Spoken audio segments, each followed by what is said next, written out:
ఈ పీపీపీ మోడల్లో మెడికల్ కాలేజీల విషయంలో కూడా అతనుట అధికారంలోకి రాగానే వీళ్ళందరినీ కూడా 2 నెలల్లో జైల్లో వేయిస్తాడట. సరే, ఆయన అధికారంలోకి వచ్చినాక జైలు వేపిస్తాను అంటున్నాడు. ఆయన ఎంపీ గురుమూర్తి పార్లమెంట్ స్టాండింగ్ కమిటీలో సంతకం పెట్టాడుగా పీపీపీ కరెక్ట్ అని. పెట్టలేదు అంటున్నాడు.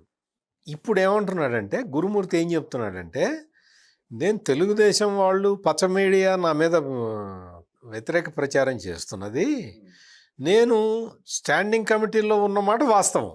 నేను స్టాండింగ్ కమిటీలో ఆ పబ్లిక్ హెల్త్ పాలసీ మీద నా అభిప్రాయాలు నేను చెప్పాను అని చెప్తూ ఉన్నాడు. కానీ పిచ్చోడు రెండోసారి ఎంపీ అయ్యాడు, కానీ కొంచెం జ్ఞానం ఉండాలి. నీకు ఏంటంటే, నీకు పార్లమెంటరీ స్టాండింగ్ కమిటీలో నువ్వు డిసెంట్ నోట్ ఇచ్చినా దాన్ని నోట్ చేసి పెడతారు అక్కడ. నీ పేరు మీద బలవంతంగా రుద్దరు దాన్ని. నువ్వు అంటే మెజారిటీ సభ్యులు చెప్తారు, ఏకాభిప్రాయం. ఇప్పుడు పార్లమెంటరీ స్టాండింగ్ కమిటీకి ఏంటి అంటే, వాళ్ళు రకరకాల మనుషులతోటి ఇంటరాక్ట్ అవుతారండి. గురుమూర్తి అయ్యాడో లేదో నాకు తెలియదు, కానీ అంటే జగన్ తోటి అయ్యాడు. కానీ ఈ పార్లమెంటరీ స్టాండింగ్ కమిటీలు ఎట్లా పనిచేస్తాయంటే, ఆఫీసర్లతోటి బ్రీఫింగ్ తీసుకుంటారు, తర్వాత పబ్లిక్ని కలుస్తారు వాళ్ళకి కావాలంటే.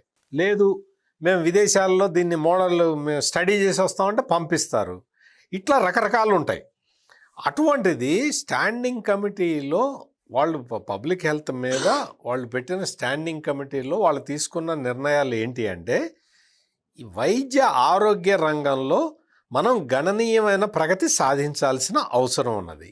మెడికల్ ఎడ్యుకేషన్ని మనం విస్తృతంగా అందుబాటులోకి తీసుకురావాల్సిన అవసరం ఉన్నది. మెడికల్ ఎడ్యుకేషన్ని విస్తృతంగా అందుబాటులోకి తీసుకురావాలి అంటే రాష్ట్ర ప్రభుత్వాలు కానీ కేంద్ర ప్రభుత్వం కానీ వీటి మీద ఖర్చు పెట్టే పరిస్థితి లేదు. అందుకని మనం ఏం చేయాలి అంటే, ఇందులో పీపీపీ మోడల్కి వెళ్ళాలి అని పార్లమెంటరీ స్టాండింగ్ కమిటీ ఒక నిర్ణయం తీసుకుంది.